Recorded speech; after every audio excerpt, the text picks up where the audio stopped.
So, my father used to own a cabin. In fact, he used to own a lot of different properties, which I suppose is just a roundabout way of saying that we grew up with money. Where things get a little bit complicated is how he actually made that money. The line that he constantly fed us was that he was an accountant running his own firm in an office in the city. Long hours, lots of business trips. We never saw him much, and whenever we did, he always seemed tired. His eyes perpetually bloodshot, as if he were always trying to force them to stay open. He was sent off to prison right after I'd finished my first year of college. The sentence was 15 years for washing hundreds of millions of dollars of numerous cartels. 2 weeks after he'd been booked, my mother committed suicide, and as it turns out, she'd been helping him out through the entire thing and was facing some time herself.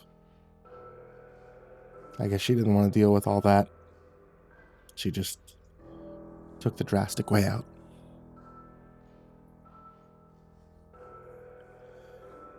A few months later, the government had seized pretty much all of his property, all of it except for that cabin in the woods. It took a long time for me to feel normal again, but eventually, I managed it. I went back to school, graduated with a good enough GPA, which allowed me to snag some shitty office job a few months later, but it was enough to pay the bills. Now fast forward about another year, and I've basically scrubbed the entire sequence of events out of my brain. It took a little bit of therapy, a lot of psychedelics, but I finally did it. There was a point where I was comfortable enough to go back to that cabin. The one place where I'd see my father for more than a few weeks at a time during our summer trips. I decided to take along 3 of my friends from uni, Jack, Pedro, and Randy. We drove down there at the beginning of May. The road leading to the cabin hadn't been maintained at all, and as a result, it had become borderline undrivable. I decided to save my vehicle the stress, and I parked at a nearby lot, leaving us about a 1.5-mile trek through the woods, which really wasn't so bad. Our time in the cabin was pretty much spent getting drunk and stoned. And by the 3rd night, we had completely run out of food. So we decided to take the 30-minute walk over to the nearest rest stop where I knew there was a 24-hour diner. So we go there, we eat our meals, and on the way back, we notice a burning smell in the woods, as if there was a bonfire raging about nearby. Of course, it was a bit strange given that it was around 2 a.m., but we didn't think too much of it at the time. We just kept right on walking. It was only when the smell continued to grow stronger as we got closer to the cabin that we understood something was very wrong. Soon it had become suffocating. We could see the night sky tinged with orange in the near distance. I felt my heart drop in my stomach, and immediately I was sprinting. My worst fear realized as I reached the clearing where the cabin was located. Completely up in flames, plumes of dark smoke blending in with the night. It was a mix of different emotions that hit me all at once, the combination of them creating a sense of dread so deep I hadn't thought it possible. After reeling myself in, I called 911, with the operator telling me that the fire department would be on their way, but wouldn't be able to reach us for at least another 30 minutes. The 4 of us walked away from the cabin in silence, getting far enough so that the smoke was no longer scratching at our throats. Around 10 minutes later, we noticed that the orange tinge in the sky had suddenly disappeared, and I mean, suddenly, like gone in the blink of an eye. I thought I might have been hallucinating, but it was clear from their expressions that my friends were seeing something similar. Cautiously, we started making our way towards the cabin, noticing that the smoke was no longer heavy in the air. It had cleared up considerably. Once we reached the clearing, it had disappeared altogether. I looked ahead, my brain working overtime to comprehend the sight before me. The cabin was no longer on fire. It burnt to a crisp, sure, but the raging, overwhelming flames that had been consuming it just minutes prior had somehow completely fizzled out. The 4 of us looked between each other, as if to confirm we were all still seeing the same thing. Using the flashlight on my phone to survey the damage, I found pretty much what I'd expected. Complete destruction. Absolutely zero hope of recovering anything. I started taking some deep breaths, trying to calm myself down, when I heard Pedro yell out from the other side. Guys, where the fuck did this thing come from? We all walked over to him. And nestled in the debris was the corpse of something. A monstrosity. It was about the size of a bear, with the sections of its body that weren't burnt showing pale, clammy skin with deep cuts etched throughout it. It would look to be some kind of crude pattern. Its head had been smashed in, leaving nothing but an abnormally wide bottom jaw, which was still bearing long black teeth. It had an uncountable number of long, thick arms that it was using to hold something that resembled a human infant. One that appeared to be completely unscathed, devoid of any burn marks. The longer I stared at it, the more that I was convinced. I could see it breathing. It was a bizarre enough sight to put us into a near trance. What eventually snapped us out of it was the chanting. I mean, it was barely noticeable at first, slowly escalating in pitch until it was clear that there were several human voices shouting in unison. Their tones were animalistic, their words strung together with just the bare beginnings of a rhythm. It sounded like they were speaking English, though I could hardly make out anything they were saying. The strangest part, though, is how quickly it was getting closer to us. Definitely not a walking pace, it was more like a sprint. The four of us shared a quick glance between each other, and immediately there was an understanding. We ran like bats out of hell, tripping over branches, our own feet. But eventually we reached my car, all of us scrambling to pile into it. As I was fumbling for my keys, the chanting had become deafening to a point that it hardly made sense. It sounded as if there were speakers lined up in a circle around us, all blasting that horrible noise. And the second that I put the keys into the ignition, things went silent. I found myself holding my breath as I looked up, my eyes slowly adjusting to the darkness until what I was seeing was unmistakable. Several figures standing completely still at the edge of the woods. All human-shaped, but far too large to be people. All the air in my lungs flooded out. With one big exhale, and I slammed the vehicle into drive and took a sharp turn before speeding the hell out of there, refusing to look in the rear view until we had made it into the highway. I drove until I had reached the rest stop, which was now hosting an absurd number of police cars. When I parked, I got out. I approached one of the cops, asking if they were here because of the fire. The cop shook his head. Fire? No, has there been a fire?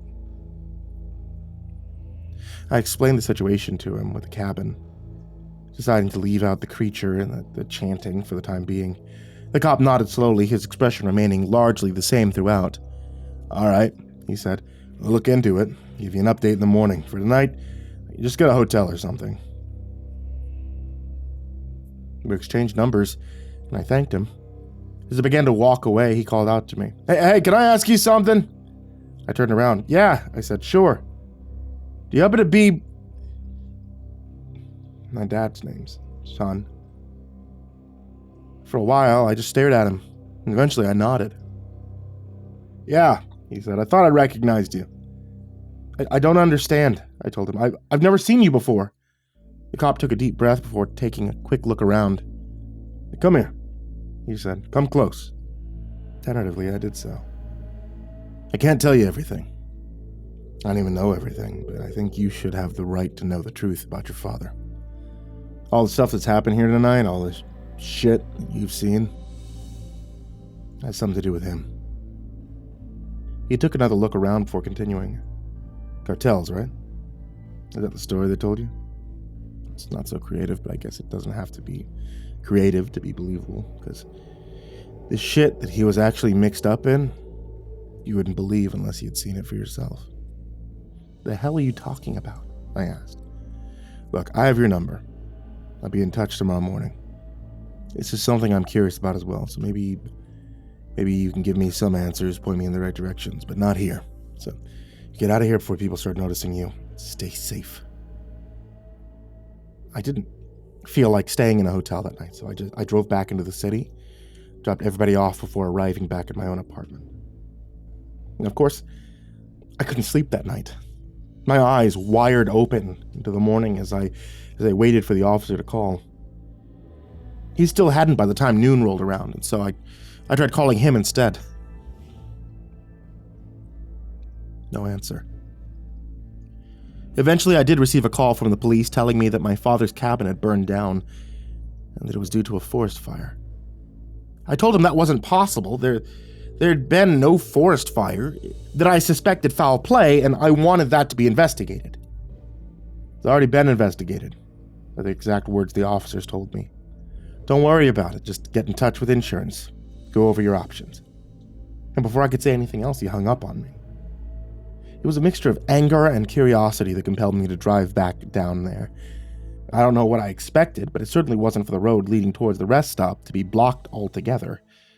There were 2 cop cars guarding the barrier, with a single officer signaling any vehicles approaching to turn around. I pulled over to the side of the road, and after some careful deliberation, I decided to get out and approach him and ask him what's going on, just to see what he might say. When I finished the question, he stared at me for a long time, uncomfortably long. Emergency construction is what he eventually told me. After the encounter, I pretty much dropped trying to figure things out. Some weird things started happening to me since. Every night, I swear, I hear a baby crying in the apartment across from me. The apartment that I thought had been occupied by a pair of college kids who definitely do not have children. That cop that was supposed to call me finally did a few nights ago, and when I answered, I was met with dead silence on the other end. Nearly 30 seconds of it till the line clicked dead. There's an abandoned house sitting across the street from my apartment building. One that's supposedly been there for years because the development of the store that was meant to take its place keeps getting delayed. Well, somebody's been staring at me through the second floor window. Whenever I catch them doing it, they quickly close the blinds. I can never catch any details, but I know the moment I turn away from it, their eyes are back on me. I can't confirm any of these things are related. Whether it has anything to do with my father, I just know that I don't want to deal with it. And I want it to end.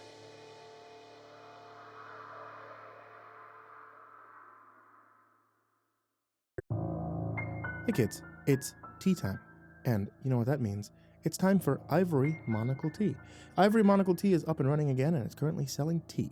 Also, the Creepypasta teas are always available. You can always get that MCP sticker, the extra little dabbing sticker that you can only get if you ask for it. But I make all the stickers on the tea shop, and I'm really proud of this new one. So please check out that new tea for Helldivers. Check out the old teas for the Creepypasta sets, as well as a bunch of other ones. There's like some witchcraft stuff in there now. There's always the Dungeons & Dragons teas. There's a whole bunch of new stuff. So make sure you check them out. If you like having a warm drink while listening to Creepypasta stories, then hey, that's a great spot for you.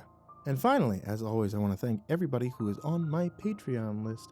Especially, I want to give a huge thank you to Triller Tier Jackal, Ryan Figueroa, Ethan Leon, Polaris Prospect X, Blake Rattler, Viceroy Scorn, Disciple, Delaney Melton, Strategy, Wolf Jameson, John G. Luna, SullyMan, Juan Mendoza, Rock Bottom Smasher, Elias Nahero, Brandon Mendoza, Sneck, Brimstone Pendulum, Caltuna, William Wellington, Scruffy the Janitor, Victoria Schwartz, Victoria Miles, Aaron, Emma, Kemza, Brenna Crow, Elijah Munson, LaQueda Canizales, MrCreepyPasta Peebus Pleaser, Travis, Smiley Psychotic, Richard Sundell, Buddha B, Dante Kinkade, SimbasBloodyMojo, Mephistopheles, CursepoxPrimarch, M, Jettis Pet, VerbalHorror, Kearns, Mike, himbojerry, CrusaderChocobo, Corbin Dallas, Estebean, Hour Minute Seconds Time, Seclude, Salty Surprise, Red Shadowcat, Turtleman, Mr. Marcus Splits, Dirt Diver 030, Voice of Sand, Psychomel, Melted Lake, Talia Molly Sue, Cronut509, Stricken, Freddy Krueger, Hazy Nephew, Tommy Wall, Tommy Walters, Acid System, Sky Harbor, Nico Kyle, The Ginger Bros, Aaron Stormcrow, Daniel Paulson, Corey X Kenshin, Diana Kraus, Jordan Humble, a man of many names, and every single one of you that's down there in the description, every single one of you that is able to give even $1, man, I cannot thank you all enough. Thank you, thank you, thank you. You guys are wonderful. You really do make my life easier, and I appreciate it greatly. To all of you out there, have a wonderful evening and sweet dreams.